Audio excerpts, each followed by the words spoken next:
ሰላም ውድ የቻናሌ ቤተሰቦች፣ በዛሬ ቪዲዮ ሰምተን ይሄ ነገር ውሸት ነው ልንን የምንችላቸው ነገር ሳይንስ ያረጋገጣቸውን አስገራሚ የተፈጥሮ እውነታዎችን እንመለከታለን። ስለ ራሳችን የሰው አወቃቀር፣ ስለ እጽዋት ምስጢራዊ ግንኙነት እና ስለ እንስሳ እንግዳ ባህሪ እናወራለን።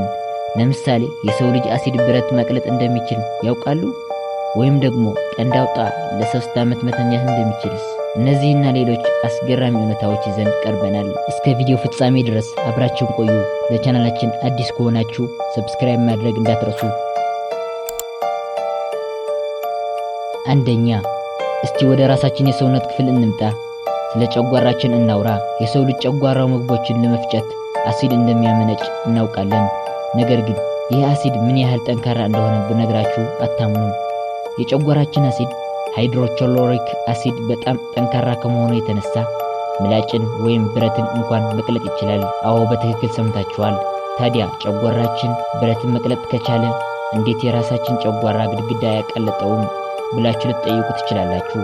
ምክንያቱም ጨጓራ በየጊዜው ራሱን የሚከላከልበት ወፍራም እንጭፍት ስላለው ነው እና የውስጠኛው ጨጓራ ህዋስ በየ3 ቀኑ እና 4 ቀናት በአዲስ ስለሚተካ ነው።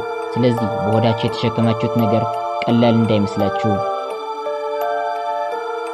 ሁለተኛ፣ ዛፎች ዝም ብለው የቆሙ ይመስላችኋል? ተሳስታችኋል። ዛፎች ልክ እንደ ሰው ያወራሉ፣ ይወያያሉ፣ እንዲሁም ይረዳዳሉ። እንዴት? ከመሬት በታች እኛ ልናየው የማንችለው ፈንገስ የተባለ ግዙፍ መረብ አለ። ሳይንቲስቶች ወድ ዋይብ ወይም የጫካ ኢንተርኔት ብለው ይጠሩታል። በዚህ መረብ አማካኝነት ትልቅ ዛፎች ለትንሽ ዛፎች ምግብ ያካፍላሉ። ይበልጥ የሚገርመው ደግሞ አንድ ዛፍ በተባይ ወይም በነፍሳት ሲጠቃ በስሩ አማካኝነት ለአካባቢው ዛፎች አደጋ አለ ተጠንቀቁ የሚል መልእክት ይልካል።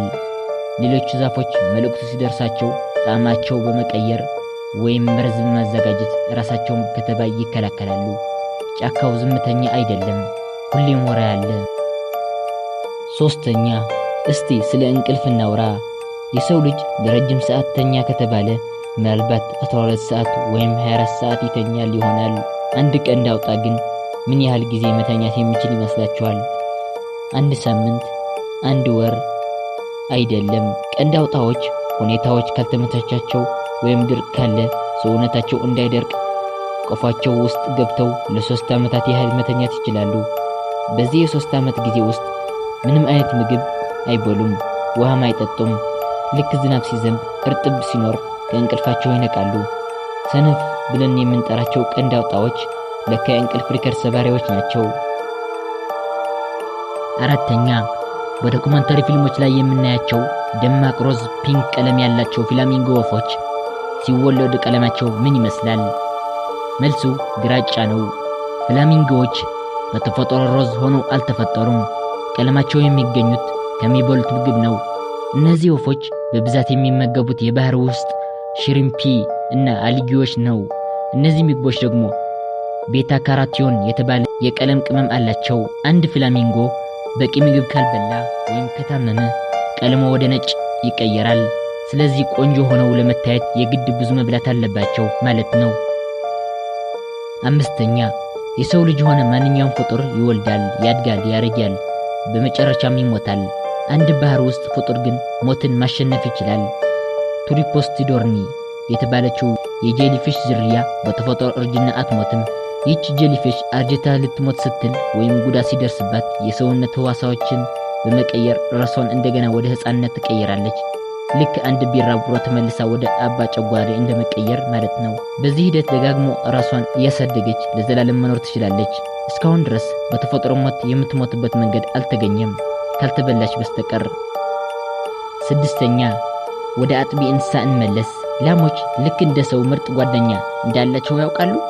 በእንግሊዝ ሀገር የተደረገው ጥናት እንደሚያሳየው ላሞች ከመንጋው ውስጥ አንድ በጣም የሚወዱትና የሚቀራረቡት ጓደኛ አላቸው።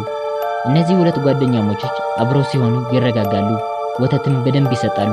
ነገር ግን ከተለያዩ ወይም አንዱ ወደ ሌላ ቦታ ከተወሰደ የልብ ምታቸው ይጨምራል፣ ጭንቀት ውስጥ ይገባሉ፣ የወተት ምርታቸው ይቀንሳል። ከዚህም ምን እንማራለን? እንስሳትም አንደኛ የመውደድ እና የመጨነቅ ስሜት አላቸው።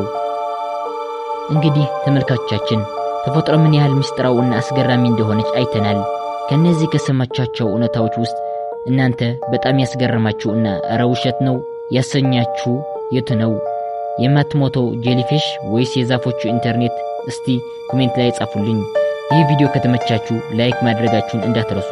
ለቻናላችን አዲስ የሆናችሁ ደግሞ ሰብስክራይብ በማድረግ ቤተሰብ ይሁኑ። በሌላ አስገራሚ ቪዲዮ እስከምንገናኝ ድረስ ቸር ቆይልኝ።